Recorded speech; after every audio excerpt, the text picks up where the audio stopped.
Hello student, कक्षा 12 राजनीति विज्ञान। हम पढ़ रहे थे गुटनिरपेक्षता, और गुटनिरपेक्षता में आज का अगला बिंदु है भारत द्वारा गुटनिरपेक्षता अपनाने के प्रमुख कारण। भारत ने किन कारणों से गुटनिरपेक्षता को अपनाया, गुटनिरपेक्षता क्या है, अर्थ क्या है, और इसके नींव के बारे में पहला सम्मेलन और इससे संबंधित जुड़ी कुछ बातें हमने पढ़ ली थी। अब इसमें पहला बिंदु है तनाव को कम करना। हमने ये पढ़ा था कि शीत युद्ध के दौरान दो महाशक्तियां थी, पहली अमेरिका और दूसरी सोवियत संघ। भारत दोनों के बीच में बढ़ते तनाव को क्या करना चाह रहा था, कम करना चाह रहा था कि कुछ ऐसे देश हों जो दोनों से निश्चित दूरी पर रहें, और उसके बाद क्या किया जा सकता है, तनाव कम किया जा सकता है। यदि भारत भी इनमें शामिल हो जाता तो तनाव और ज्यादा बढ़ता और कहीं ना कहीं बहुत ज्यादा तनाव के कारण विश्व युद्ध जैसी स्थिति बन सकती थी या कोई रक्त रंजित युद्ध हो सकता था।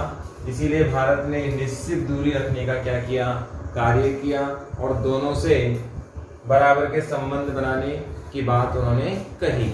इससे क्या रहेगा कि किसी भी सैन्य गुट में यदि भारत शामिल नहीं होता है तो उसे अप्रत्याशित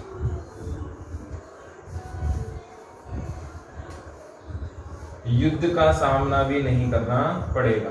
इससे फायदा क्या होगा कि हमें शांति से जीने का अवसर मिलेगा और हम लगातार आगे बढ़ सकते हैं बिना किसी भेदभाव के।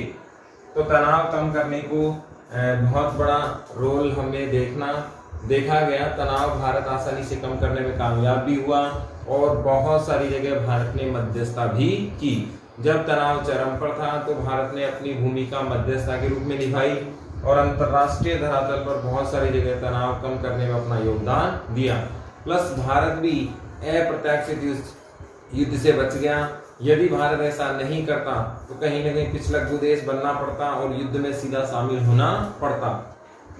स्वतंत्र विदेश नीति, हम ये भी जानते हैं कि भारत की स्थिति बहुत ज्यादा अच्छी नहीं थी। लगभग 250 साल बाद अंग्रेजों का शासन यहाँ समाप्त हुआ था। उपनिवेशवाद से हमें क्या मिली थी, मुक्ति मिली थी।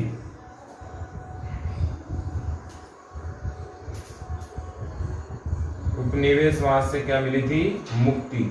और इसके तुरंत बाद ऐसा हो सकता था कि कहीं न कहीं हमें वापस गुलामी का काम करना पड़े। यदि हम अमेरिका की साइड जाते या सोवियत संघ की साइड जाते तो इन्हीं की पॉलिसी अपनानी पड़ती। अमेरिका की साइड जाने पर पूंजीवाद का समर्थन करना पड़ता और यूएसएसआर की तरफ जाने के बाद साम्यवाद का समर्थन करना पड़ता। ऐसी स्थिति में दोनों ही परिस्थितियां हमारे अनुकूल नहीं होती। इसीलिए हम ना तो साम्यवाद की तरफ जाना चाहते थे ना पूंजीवाद की तरफ जाना चाहते थे। हमने दोनों के बीच की व्यवस्था अपनाई, मिश्रित अर्थव्यवस्था। दूसरा, स्वतंत्र विदेश नीति भी हमारी नहीं होती, क्योंकि अमेरिका के साथ जाने पर अमेरिका के सहयोगी राष्ट्र के रूप में हम पहचाने जाते और साम्यवादी देश हमारे अपने आप ही दुश्मन बन जाते। यदि हम साम्यवाद की तरफ जाते तो अमेरिका वाले देश हमारे दुश्मन बन जाते और हमें इनसे बिना चाहे युद्ध लड़ना पड़ता।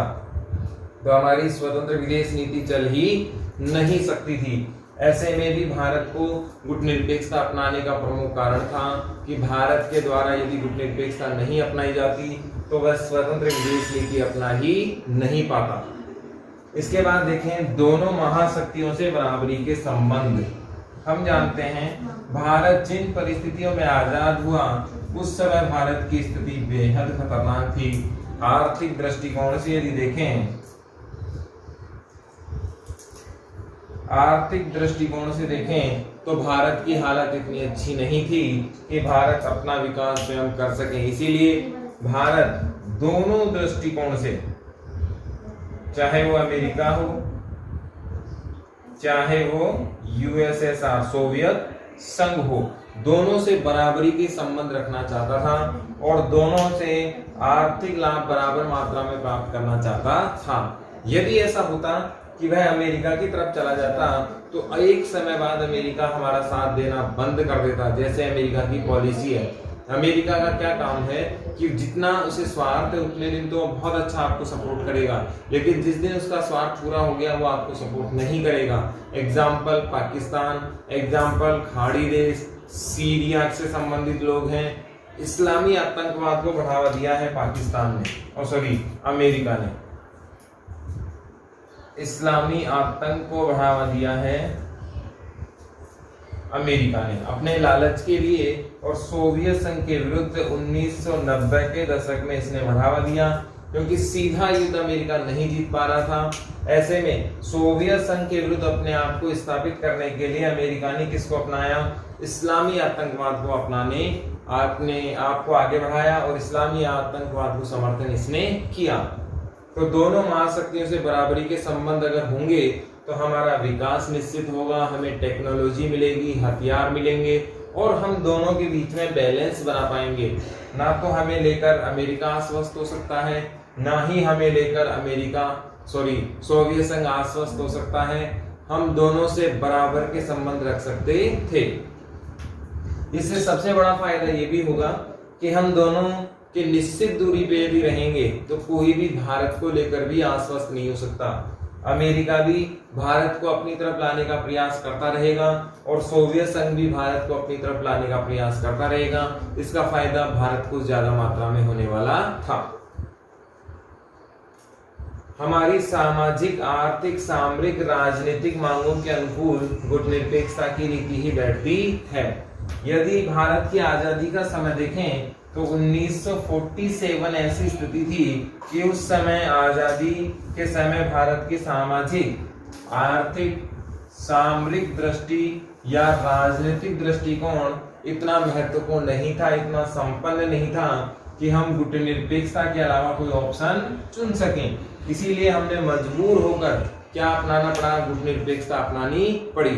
भारत की सामाजिक दृष्टि को भी यदि हम देखें तो सामाजिक दृष्टिकोण इतना अच्छा नहीं था। जात पात, फूट डालो राज करो की नीति से हम ग्रसित थे। हमारे यहाँ दलित समुदाय पर अत्याचार होते थे, तो हम किसी एक राय को बनाना इतना आसान काम हमारा नहीं था। आर्थिक दृष्टिकोण से भी हम बहुत ज्यादा पिछड़े हुए थे। मूलतः अगर देखें तो हमारे यहाँ ऐसी कोई संस्थाएं, ऐसी कोई वित्तीय संस्थाएं या ऐसा कोई सामाजिक स्ट्रक्चर, आर्थिक स्ट्रक्चर था ही नहीं जिससे हम खुलकर विकास की बात कर सकें। सामरिक दृष्टिकोण से देखें तो भारत के पड़ोसी चीन और पाकिस्तान जैसे देश थे जो लगातार दुश्मनी का व्यवहार करते थे। स्थिति बहुत ज्यादा अच्छी हमारे यहाँ नहीं थी। राजनीतिक दृष्टिकोण से देखें तो हमारे यहाँ राजनीतिक महत्वाकांक्षा भी इतनी जबरदस्त नहीं थी कि हम लोग अचानक विकसित देश की तरफ चले जाएं। हमारे यहाँ साधारण परिस्थितियां भी बहुत विषमकारी थी। बहुत ज्यादा फसलों पर डिपेंडेंसी थी। तृतीय उद्योग हमारे यहाँ थे नहीं। तीसरा जो फैक्टर होता है सेवा क्षेत्र, वो इतना ज्यादा मजबूत था नहीं। शिक्षा का स्तर इतना है नहीं। उद्योग धंधे इतने हैं नहीं। ऐसी स्थिति में हम लोग गुटनिरपेक्षता के अलावा कोई बात सोच भी नहीं सकते थे। इसीलिए सामाजिक, आर्थिक, सामरिक, राजनीतिक दृष्टिकोण बहुत उन्नत हो, बहुत मजबूत हो। इसीलिए हमने क्या अपनाया? गुटनिरपेक्षता अपनाई, सैन्य गुटों को छोड़कर। इसको देखें आगे तो हमारा जो प्रारंभिक नेतृत्व था, नेहरू मंत्रिमंडल की बात करें, प्रारंभिक नेताओं की बात करें, तो इसमें गुटनिरपेक्षता के प्रति बहुत श्रद्धा थी, विश्वास था, और वे हर हाल में किसको अपनाना चाहते थे? गुटनिरपेक्षता को अपनाना चाहते थे। इसलिए अपनाना चाहते थे कि यदि हम सैनिक गुट में जाएंगे तो हमारी स्वतंत्र विदेश नीति समाप्त हो जाएगी। प्रारंभिक नेतृत्व में से किसी ने भी गुटनिरपेक्षता का विरोध नहीं किया, और उन्होंने खुलकर समर्थन हमारा गुटनिरपेक्षता को अपनाने के पक्ष में रखा। इसका फायदा वो जानते थे कि यदि हम गुटनिरपेक्ष रहेंगे तो ही आगे बढ़ सकते हैं। अदरवाइज भारत की पूरी विदेश नीति, भारत की पूरी संरचना किसके अधीन हो जाएगी? महाशक्तियों के अधीन हो जाएगी, और फिर उनके लाभ का एक केंद्र बनकर भारत रह जाएगा। इसके अलावा कुछ भी ऑप्शन बचेगा नहीं। ऐतिहासिक पृष्ठभूमि बहुलवादी संस्कृति के अनुरूप यदि हम ऐतिहासिक पृष्ठभूमि की बात करें तब भी हमारे यहाँ स्थिति बहुत ज्यादा अच्छी गुटनिरपेक्षता के पक्ष में ही थी। इतिहास को अगर हम देखें तो महाशक्तियों के पूंजीवाद को अपनाना हमारे अनुकूल नहीं था, महाशक्तियों के साम्यवाद को अपनाना हमारे अनुकूल नहीं था, और सबसे बड़ी बात, सैनिक गठबंधन के अनुकूल हम नहीं थे। सैनिक गठबंधन का उद्देश्य क्या होता है?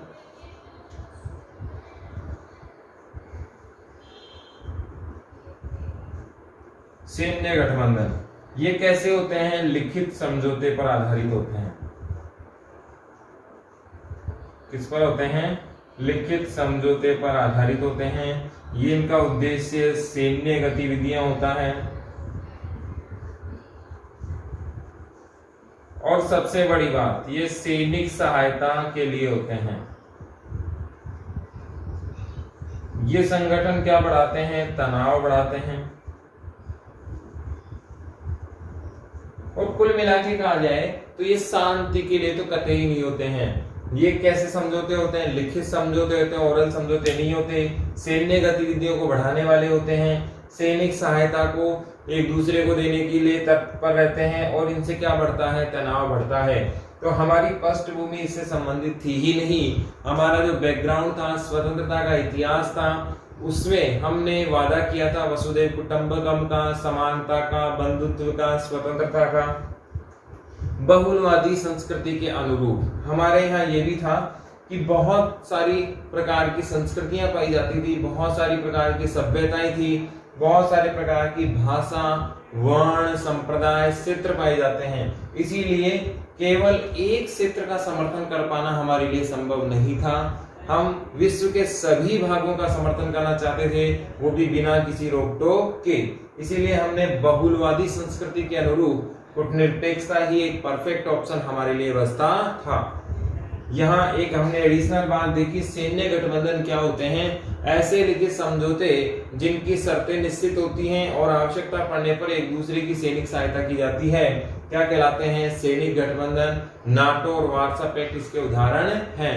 वर्तमान में हमने पढ़ा था नाटो संगठन वर्तमान में भी विद्यमान है। तो भारत के द्वारा कूटनिरपेक्षता अपनाने के प्रमुख कारण लिखें, ये हमारा सवाल बनेगा। और इसमें क्या है? भारत दोनों महाशक्तियों के मध्य क्या करना चाहता था? तनाव को कम करना चाहता था, स्वतंत्र विदेश नीति को अपनाना चाहता था, महाशक्तियों से बराबर की दूरी रखना चाहता था। हमारी जो परिस्थितियां थी वो केवल इसी के अनुकूल थी। गुटनिरपेक्षता में हमारा विश्वास और श्रद्धा थी बहुत पहले से, और गुटनिरपेक्षता हमारी पृष्ठभूमि और बहुलवादी संस्कृति के अनुकूल भी थी। इसीलिए हमने भारत की स्थिति में क्या अपनाई? गुटनिरपेक्षता को अपनाया। इसमें अगला और सबसे महत्वपूर्ण बिंदु है वर्तमान में गुटनिरपेक्षता की प्रासंगिकता। यहाँ से बहुत बार सवाल पूछा गया है, तो ये आपको वेरी इंपॉर्टेंट टॉपिक है, ध्यान रखना है। बोर्ड में यहाँ से सवाल बहुत बार आया है। सवाल क्या क्या आएगा? वर्तमान में गुटनिरपेक्षता की प्रासंगिकता को स्पष्ट कीजिए। दूसरा सवाल क्या आएगा? वर्तमान समय में गुटनिरपेक्षता किस प्रकार से उपयोगी है? ये आ जाएगा। वर्तमान समय में गुटनिरपेक्षता को स्पष्ट कीजिए, ये आ जाएगा। वर्तमान समय में गुटनिरपेक्षता कितनी मात्रा में प्रासंगिक है, ये आ सकता है। या ये पूछ सकता है कि वर्तमान विश्व में गुटनिरपेक्षता कितनी सार्थक है, कितनी उपयोगी है। प्रासंगिक, उपयोगी, सार्थक, या यूं कहें कितना जमता है, या यूं कहें कि कितनी लाभकारी है, या इसका कोई उपयोग बचा भी है या नहीं। किसी भी प्रकार से शब्द बदलेगा, लेकिन आपको ज्यादातर जो शब्द मिलेगा वो मिलेगा प्रासंगिकता। वर्तमान समय में गुटनिरपेक्षता की प्रासंगिकता को स्पष्ट कीजिए। अब सवाल ये उठता है कि ये सवाल बना ही क्यों? हमने देखा बांडुंग सम्मेलन हुआ था 1955 में, जिसमें गुटनिरपेक्षता की क्या लगी थी? नींव पड़ी थी। उसके बाद पहला सम्मेलन हुआ 61 में बेलग्रेड में। उस समय गुटनिरपेक्षता वाकई ही प्रासंगिक नजर आ रही थी। महाशक्तियों का दौर चल रहा था, शीत युद्ध तनावपूर्ण था, परिस्थितियां गुटनिरपेक्षता के अनुकूल थी। लेकिन जिस कारण से गुटनिरपेक्षता वास्तव में लाई गई, क्या आज भी 91 के बाद वर्तमान विश्व में जब सोवियत संघ नहीं रहा, तनाव की स्थिति में कमी आई, महाशक्तियों की होड़ में कमी आई, और कहीं ना कहीं जिन उद्देश्यों को गुटनिरपेक्षता ने अपने आप को स्थापित करने में रखा था, वो जब नहीं रहे तो क्या गुटनिरपेक्षता आज वर्तमान में उपयोगी है? इसीलिए ये सवाल बना है और इस चैप्टर का सबसे इंपॉर्टेंट सवालों में से ये एक है। ध्यान से देखना है, गुटनिरपेक्षता इसलिए जरूरी है क्योंकि इसके कारण क्या हुआ है, उपनिवेशवाद की समाप्ति हुई है। जो तीसरा फ्रंट बना, पहला अमेरिका का था, दूसरा सोवियत संघ का था और तीसरा किसका था, गुटनिरपेक्षता का। इसने सबसे बड़ी मदद की है उपनिवेशवाद राष्ट्रों को। ये राष्ट्र बहुत आसानी से इजीली आजाद हुए। आपको याद होना चाहिए, भारत ने अपनी आजादी से पहले इंडोनेशिया की आजादी के लिए नई दिल्ली सम्मेलन 1947, नई दिल्ली सम्मेलन 1947, ये लगभग मार्च के आसपास था। भारत को आजादी मिली अगस्त के आसपास। तो आप देखें हम लोग कितने सजग उस समय भी थे। लेकिन गुटनिरपेक्षता इसलिए उपयोगी बनी हुई है क्योंकि ये हमेशा किसका विरोध कर रही है, उपनिवेशवाद का विरोध कर रही है। और ये अच्छी चीज है। किसी भी देश की गुलाम हो जाना या किसी भी देश का गुलाम हो जाना ये सही चीज नहीं है।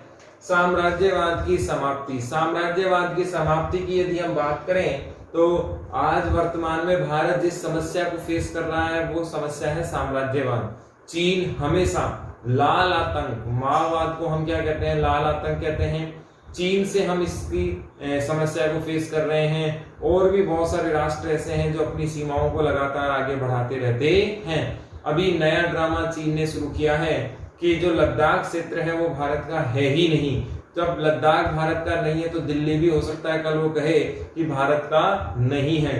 तो ऐसे में उनके कहने से साम्राज्यवादी विस्तारवादी जो ताकतें हैं वो नहीं बढ़ सकती। भारत के साथ बहुत सारे धरातल प्रदेश हैं और भारत खुद इतना सक्षम है कि अपनी सीमाओं की सुरक्षा कर सकता है।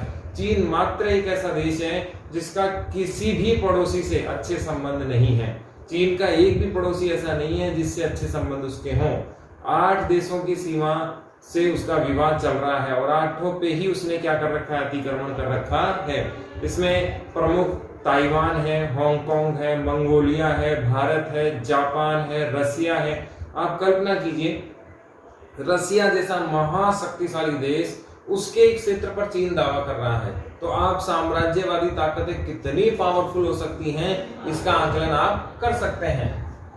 रंगभेद की नीति का विरोध, रंगभेद की नीति का विरोध, रंगभेद की नीति की समाप्ति के लिए भारत ने अथाह प्रयास किए हैं। गुटनिरपेक्ष राष्ट्रों ने अथाह प्रयास किए हैं। इसका प्रमुख उदाहरण नेल्सन मंडेला, जो कहाँ के हैं, साउथ अफ्रीका के प्रथम राष्ट्रपति भी हैं। हम साउथ अफ्रीका की आजादी की कहानी देखें तो लगभग 35 बरस, लगभग अपनी लाइफ के 35 साल नेल्सन मंडेला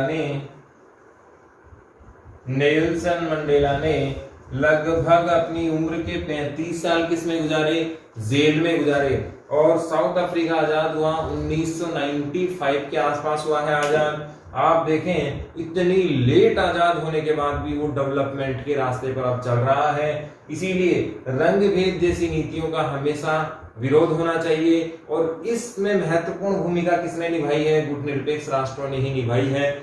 आप जानते हैं श्वेत राष्ट्र है अमेरिका, वहां गोरे लोग पाए जाते हैं, लेकिन अल्पसंख्यक अश्वेत लोग भी वहां पर पाए जाते हैं। आप जानते हैं बराक ओबामा अश्वेत लोगों में से थे और इन्होंने बड़ी भूमिका निभाई अंतरराष्ट्रीय धरातल पर अमेरिका के राष्ट्रपति बनकर। फिर नवोदित राष्ट्र, ये शब्द आपको ध्यान रखना है। नवोदित राष्ट्र आपको बोर्ड के पेपर में भी ये शब्द देखने को मिलेगा। इसका मतलब है नए उदय राष्ट्र। नवोदित राष्ट्र कौन से राष्ट्र कहलाते हैं, नए उदय राष्ट्र। ऐसे राष्ट्र जिन्हें अभी आजादी मिली है या ऐसे राष्ट्र जो पहले गुलाम थे अभी आजाद हुए हैं, कौन से राष्ट्र कहलाते हैं, नव उदित राष्ट्र कहलाते हैं। नवोदित राष्ट्रों की स्वतंत्रता, एकता, सहयोग और विश्व मंच इनको प्राप्त हुआ है और इसमें अहम भूमिका किसने निभाई है, गुटनिरपेक्षता ने। आप जानते हो कि गुटनिरपेक्षता का प्रमुख उद्देश्य क्या रहा है, उपनिवेशवाद का हर हाल में विरोध करना। जब उपनिवेशवाद का विरोध किया तो इनको आजादी में भी इन्होंने मदद दी। तो जो नए राष्ट्र निकले या गुलामी से बाहर आए वे कौन से राष्ट्र कहलाए? नवोदित राष्ट्र कहलाए। इनके लिए स्वतंत्रता बहुत इंपॉर्टेंट है और इसके लिए कार्य किसने किया? गुटनिरपेक्षता ने किया। इनका एकता, छोटे राष्ट्रों के लिए बोलना, अपनी मांगों को मनवाना, पिछड़ा देश बनने से बचना, या यूं कहे स्वतंत्र विदेश नीति अपनाना एक बहुत बड़ी समस्या इनके साथ रही।